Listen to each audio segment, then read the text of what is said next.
Hey guys, today we want to talk all about investing expectations and your investment mindset going into investing. So excited to break that down with you. I do some fun analogies that have really helped me and helped a lot of our clients with understanding investing. If it's your first time joining us, welcome. My name is Michael Foley. I'm a certified financial planner and certified student loan professional. And the goal with Lifestyle Creep here is really to help healthcare workers who don't like dealing with finances, don't like talking about finances, but really know they want to get out of debt and they want to build wealth for their families.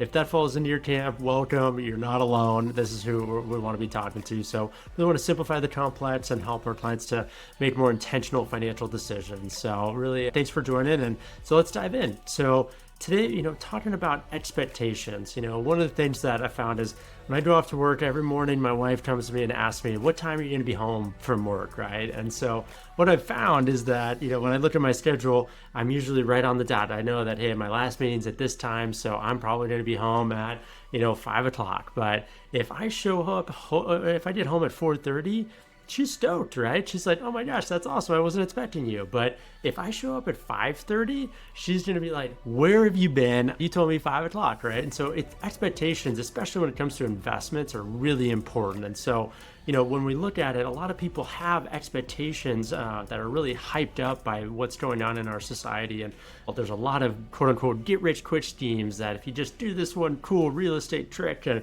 you can save all this money on taxes, all these different things that are ways to make money. But I think we have to go back to the old proverb that says, he who gathers his money little by little makes it grow. So if we look at it, understanding that the only way that you're going to increase your wealth over time is by spending less than you made and saving it for a very long time, right?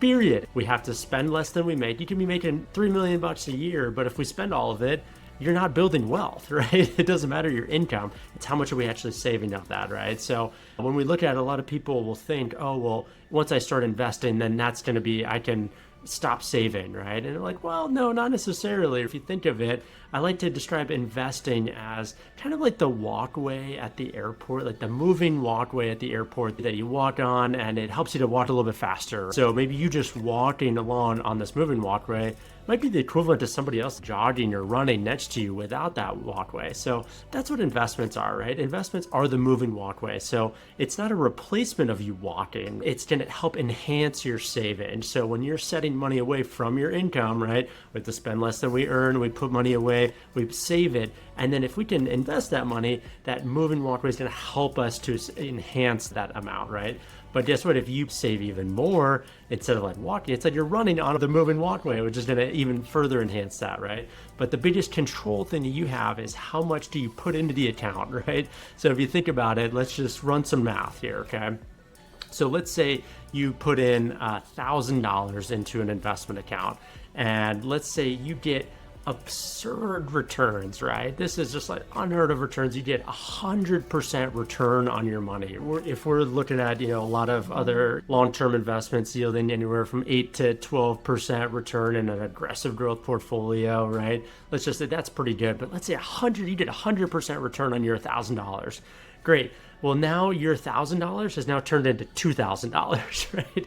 Are you rich yet? No, right? But if you take $1,000 out of your own money that you didn't spend on other things, but you decided to put additional amount, you just doubled your money as well, right? But it was a lot easier for you to put that money into the investment account than to have that actual investment actually yield 100% return on your money. So if you think of it in that way, your biggest driver is your income. And if we can use that income to put more money into the investment account, get it on that moving walkway, yes, it'll grow, right? But it's going to be very slow moving. And, you might as well have just been, walking alongside of it, right? And not even doing anything. So it's really important to be thinking about that in our mindset of, understanding what are our expectations with investments is if we go in expecting that the investment itself is going to do all of the saving for you, you're going to be met with just disappointment, right? And we don't want that. We want to make sure that you go into it with the right mindset that this is simply an enhancement to your savings plan.